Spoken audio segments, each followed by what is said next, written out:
أما بعد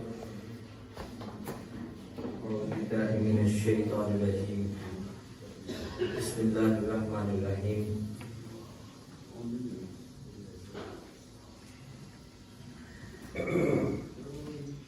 ولمن خاف مقام ربه جنتان صدق الله العظيم وصدق رسوله النبي الكريم الأمين قال إن الله وملائكته يصلون على النبي يا أيها الذين آمنوا صلوا عليه وسلموا تسليما الصلاة والسلام على رسول الله وعلى آله وأصحابه يا سيدي يا نبي الله والصلاة والسلام عليك يا سيدي يا رسول الله وعلى آله وأصحابه يا سيدي يا خاتم النبيين. سامعین گرامی قدر، سب سے پہلے تو میں طب اہل سنت فاضل نوجوان حضرت علامہ مولانا حافظ محمد عمر مطلوب طاہری صاحب آپ کو مبارکباد پیش کرنا چاہوں گا کہ حضرت نے اس ماہ مقدس میں خوبصورت دروس قرآن کا انعقاد کیا. یہ بڑی محنت والا کام ہے. ہم بھی بڑے کام کرتے ہیں، مگر میں کہتا ہوں کہ یہ آپ نے بڑی محنت اور مشقت والا کام شروع کیا ہے کہ ڈیلی بیس پہ علماء کرام کو مدعو کرنا، بلانا، دروس رکھنا، یہ بڑی محنت والا کام ہے. اور ساتھ ہی ساتھ میں اللہ کا انتظامیہ کا بھی انہیں بھی شکر یا ادا کرنا چاہتا ہوں. حضرت صاحب کا ساتھ دیتے ہیں، تعاون کرتے ہیں. اللہ رب العزت ہم سب کو اجر عظیم عطا فرمائے. سامعین گرامی قدر، بلا تمہید میں اپنے موضوع کی طرف بڑھتا ہوں. خوف خدا کا انعام میرا موضوع ہے. اس کے اوپر میں نے چند ایک منٹ گفتگو کرنی ہے. دعا گو ہوں کہ اللہ رب العزت مجھے حق سچ بیان کرنے اور ہم سب کو اس پہ عمل کرنے کی توفیق عطا فرمائے. سامعین گرامی قدر، خوف خدا انسان کو ہر وقت رہتا ہے، مگر یہ عظیم و شان مہینہ جو چل رہا ہے، اس میں رب ذوالجلال جو وسوسے ڈالنے والا ہوتا ہے، جو انسان کو برائی کی طرف لے جانے والا ہوتا ہے، جو برائی کی طرف رغبت دلانے والا ہوتا ہے، میری مراد شیطانوں سے بھی قید کر دیتا ہے، زنجیروں میں جکڑ دیتا ہے. بندے کو کہتا ہے کہ جا تو عبادت کر، ریاضت کر، سجدہ ریز ہو، مجھ سے مانگ، توبہ استغفار کر، میں تجھے عطا کروں گا. اس مہینے میں دوسرے 11 مہینوں کی نسبت خوف خدا انسان میں زیادہ رہتا ہے. رب ذوالجلال ہمیں حقیقی معنوں میں اپنا خوف رکھنے کی توفیق عطا فرمائے. سامعین گرامی قدر، بلا تمہید میں اپنے موضوع کی طرف بڑھتا ہوں. اللہ رب العزت نے پارہ نمبر 9 سورہ اعراف آیت نمبر 201 میں ارشاد فرماتا ہے، ان الذین، بے شک جو لوگ اتقوا، ڈرتے ہیں، بے شک جو لوگ ڈرتے ہیں، اذا، جب، مسہم، انہیں پہنچتا ہے، انہیں آتا ہے، طائف من الشیطان، شیطان کی طرف سے کوئی خیال، کوئی وسوسہ. رب فرما رہا ہے بے شک جو لوگ رب ذوالجلال سے ڈرتے ہیں، متقی ہیں، پرہیزگار ہیں، جب انہیں شیطان کی طرف سے کوئی خیال آتا ہے، وسوسہ آتا ہے، تذکروا فاذا هم مبصرون، فوراً وہ رب ذوالجلال کو یاد کرتے ہیں، رب ان کی آنکھیں کھول دیتا ہے اور واپس لوٹ آتے ہیں. یعنی رب کی طرف وہ واپس لوٹ آتے ہیں اسی وقت جب شیطان آتا ہے وسوسہ ڈالتا ہے خیال دل میں ڈالتا ہے کہ بندے یہ نہیں یہ کام کرتے یہ تیرے فائدے کے لیے ہے یہ تیرے فائدے کے لیے نہیں ہے بلکہ یہ فائدے کے لیے ہے یہ کام کر یہ کام کر مگر جو رب کے بندے ہوتے ہیں میں نہیں کہہ رہا بلکہ یہ رب خود فرما رہا ہے جو میرے بندے ہیں جب وسوسہ آتا ہے شیطان ان کے سینے ڈالتا ہے فوری طور پہ ان کی آنکھیں کھل جاتی ہیں اور وہ اپنے رب کی طرف لوٹ آتے ہیں سامنے گرامی قدر روایات میں ملتا ہے کہ سیدنا فاروق اعظم عمر فاروق رضی اللہ تعالی عنہ آپ کا دور خلافت تھا کہ ایک شخص ایسا تھا آپ کے دور میں جو بڑا متقی پرہیزگار تقوی والا تھا اور پھر دیکھیے کہ سیدنا عمر فاروق رضی اللہ تعالیٰ عنہ آپ بھی اسے دیکھ کر تعجب میں پڑ جایا کرتے فاروق اعظم عمر فاروق کون اسے رسول اللہ صلی اللہ علیہ وآلہ وسلم نے دعا کر کے مانگا فاروق اعظم کون جنہیں دیکھ کے شیطان اپنا راستہ بدل جایا کرتا وہ ذات ہے فاروق اعظم وہ بھی تعجب کیا کرتے تھے یار یہ بندہ بڑا متقی ہے پرہیزگار ہے تقوی والا ہے جب وہ بندہ عشاء کی نماز پڑھتا اپنے گھر سے نکلتا مسجد سے نکلتا گھر کی طرف چلتا تو راستے میں ایک گھر ایسا تھا جس کے دروازے پہ ایک عورت کھڑی ہوتی تھی وہ اسے اپنی طرف بلاتی تھی مائل کرتی تھی مگر وہ رب کا خوف رکھنے والا تھا ڈرنے والا تھا وہ اسے نظر انداز کر کے اپنے مقام کی طرف چل دیا کرتا تھا ایسے ہی معمول چلتا رہا ایک دن ایسا آیا کہ نماز پڑھ کے عشاء کی وہ نکلا اپنے گھر کی طرف جا رہا تھا کہ عورت نے اسے اپنی طرف مائل کیا بلایا رغبت دلائی اس کی طرف مائل ہو گیا اس کی طرف چلا گیا جب اس کے قریب پہنچا اس کے گھر پہنچا تو اسے فوری طور پہ یہی آیت مبارکہ یاد آ گئی یہ آیت مبارکہ یاد آ گئی کیونکہ وہ تقوی والا تھا ایمان والا تھا خوف خدا رکھنے والا تھا یہی آیت مبارکہ اسے یاد آ گئی ان الذین اتقوا اذا مسهم طائف من الشیطان تذکروا فاذا هم مبصرون اسے یہ آیت مبارکہ جب یاد آئی نا اس نے زور سے ایک چیخ ماری پکار اس کی ایسی نکلی دل سے پکار نکلی اور وہیں پہ گر گیا جب وہیں پہ گرا کچھ وقت گزرا اپنے گھر نہ پہنچا کیونکہ معمول کے مطابق بندہ جب اپنے گھر جاتا ہے ایک روٹین بنی ہوتی ہے اس سے ہٹ کے کوئی کام ہو تو گھر والے بھی پریشان ہو جاتے ہیں دوست احباب بھی پریشان ہو جاتے ہیں کہ یار کیا بات ہے ابھی تک آیا کیوں نہیں ہم سے اس وقت ملنے کے لیے آتا تھا گھر والے کہتے ہیں اس وقت آ جاتا تھا کھانا کھاتا تھا مسجد میں آپ احباب نمازیں پڑھنے کے لیے آتے ہیں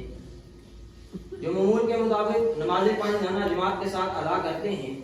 ایک یا دو نمازیں مس ہو جائیں کہیں کام چلے جائیں تو دوسرے دوست احباب پوچھتے ہیں نمازی حضرات یار کہاں گئے تھے کیا وجہ تھی کیوں نہیں تھے آئے خیریت تھی نا تو ان کے والد محترم بھی پریشان ہوئے انہوں نے کچھ وقت گزرا تو ڈھونڈتے ڈھونڈتے اس عورت کے گھر پہنچ گئے جب اس کے گھر پہنچے تو بیٹے کو اس حالت میں پایا اٹھایا گھر لے گئے کچھ وقت گزرا بیٹے کو ہوش آئی اٹھنے کے بعد والد کو سارا معاملہ ماجرا سنا دیا جب سارا معاملہ سنایا اپنے والد محترم کو آخر پہ پہنچا پھر اسے یہ آیت مبارکہ یاد آ گئی ایک پکار نکلی چیخ نکلی اس کی زبان سے اور وہ وہیں پہ فوت ہو گیا اس کی روح قبض کر دی گئی راتوں رات اسے غسل دیا گیا کفن پہنایا گیا جنازہ پڑھا گیا اور اسے دفن کر دیا گیا جب اس بندے کو اس شخص کو دفن کیا گیا اور سب اپنے اپنے گھر چلے گئے صبح ہوئی امیر المؤمنین حضرت عمر فاروق رضی اللہ تعالی عنہ آپ کو علم ہوا تو آپ نے پوچھا وہ کیا بات ہے کہاں گیا بتلایا گیا وہ تو رات فوت ہو گیا تھا غسل دیا کفن پہنایا جنازہ پڑھا اسے دفن کر دیا اچھا مجھے اس کی قبر پہ لے چلو، مجھے اس کی، اتنا متقی پرہیزگار ہے، تقوی والا بندہ ہے کہ سیدنا امیر المؤمنین عمر فاروق رضی اللہ تعالیٰ عنہ جو دوسرے خلیفہ ہیں وہ کہہ رہے ہیں مجھے اس کی قبر پہ لے چلو۔ جب قبر پہ لے کے گئے سامنے گرامی قدر سیدنا عمر فاروق رضی اللہ تعالیٰ عنہ آپ اس کی قبر مبارک کے پاس کھڑے ہیں اور کہتے ہیں وَلِمَنْ خَافَ مَقَامَ رَبِّهِ جَنَّتَانِ، وَلِمَنْ خَافَ مَقَامَ رَبِّهِ جَنَّتَانِ، یہ پارہ نمبر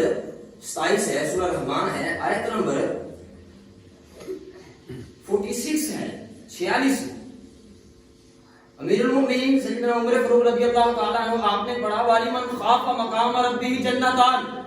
جب آپ نے اتنا پڑھا نا وَلِمَنْ خَافَ مَقَامَ رَبِّهِ جَنَّتَانِ، جو بندہ، جو شخص خوف خدا رکھنے والا ہے وہ رب ذوالجلال کے حضور کھڑے ہونے سے ڈر گیا، رب ذوالجلال سے 2 جنتیں عطا کرے گا۔ سیدنا امیر المؤمنین فاروق اعظم رضی اللہ تعالیٰ عنہ آپ نے جب یہ آیت مبارکہ پڑھی وَلِمَنْ خَافَ مَقَامَ رَبِّهِ جَنَّتَانِ، تو اس بندے کی قبر سے آواز آئی امیر المؤمنین رب ذوالجلال نے مجھے واقعی 2 جنتوں سے نواز دیا، 2 جنتوں سے نواز دیا ہے۔ کہ آج موضوع خوف خدا کا انعام، یہ خوف خدا رکھنے والا بندہ تھا، ڈر گیا، خوف کھا گیا، خوف غالب آ گیا، رب ذوالجلال نے اسے خالی نہیں موڑا، 2 جنتوں سے نواز دیا۔ اور سامنے گرامی قدر شعب الایمان کی حدیث مبارکہ ہے 7106 نمبر، حضرت کعب الاحبار رضی اللہ تعالیٰ عنہ آپ اس حدیث مبارکہ کے راوی ہیں۔ آپ فرماتے ہیں کہ جنت میں ایک عظیم و شان محل ہے، جنت میں ایک عظیم و شان، جنت میں ایک عظیم و شان محل ہے اور وہ زمرد اور موتیوں سے بنایا گیا ہے، بڑا عظیم و شان محل ہے، زمرد اور موتیوں سے اسے بنایا گیا ہے۔ اچھا وہ ملے گا کہ اور اس میں ہے کیا کیا؟ فرمایا اس کے اندر 70 گھر ہیں، عظیم و شان محل ہے، زمرد اور موتیوں سے بنایا گیا ہے اور اس کے اندر 70 گھر ہیں اور ہر گھر کے اندر رب ذوالجلال نے 70 کمرے بنا رکھے ہیں، 70 گھر ہیں، ہر گھر کے اندر 70 کمرے بنا رکھے ہیں اور وہ انبیاء کو ملے گا، شہداء کو ملے گا، صدیقین کو ملے گا اور جو انصاف کرنے والے بادشاہ ہیں انہیں دیا جائے گا۔ اب دیکھیے کس قدر وہ عظیم و شان محل ہے، دیا بھی کن کو جا رہا ہے؟ انبیاء کرام کو، صدیقین کو، شہداء کو اور انصاف کرنے والے بادشاہ کو، انصاف کرنے والے بادشاہ جو ہیں انہیں دیا جائے گا۔ اور پھر فرمایا کہ ایک وہ شخص ہوگا جو محکم ہے، یہ اسے بھی دیا جائے گا۔ ایک وہ شخص ہے ان کے علاوہ جو محکم ہے اسے بھی دیا جائے گا۔ جس طرح آپ ترجمے میں پڑھ گئے کہ یار محکم کون ہے، اسے دیا جائے گا، صدیقین کی سمجھ آ گئی، انبیاء کی آ گئی، انصاف کرنے والے بادشاہ حضرات جو ہیں ان کی آ گئی، یہ محکم کون ہے؟ تو راوی کہتے ہیں محکم وہ شخص ہے کہ جسے اونا کی طرف بلایا گیا مگر وہ گیا نہیں، خوف خدا اس کے دل میں آ گیا، رب ذوالجلال خوف خدا رکھنے کی وجہ سے اسے انعام کے طور پہ جنت میں یہ گھر عطا کر دے گا۔ خوف خدا رکھنے کی وجہ سے رب ذوالجلال یہ عظیم و شان محل عطا کرے گا۔ وہ کتنا ہی خوش نصیب بندہ ہوگا یار کہ جو انبیاء کے ساتھ رہے گا، انبیاء کے ساتھ رہے گا، صالحین کے ساتھ رہے گا، صدیقین کے ساتھ رہے گا، شہداء کے ساتھ رہے گا۔ یعنی یہ وہ بندے ہیں جن پہ ہر وقت رب ذوالجلال کی رحمتوں کا نزول ہوتا رہتا ہے۔ اتنا خوش نصیب وہ بندہ ہوگا کہ جو ان لوگوں کے ساتھ رہے گا۔ سامعین گرامی قدر، یہیں تک بات ختم نہیں ہوتی، رب ذوالجلال خوف خدا رکھنے والے کو بڑا نوازتا ہے،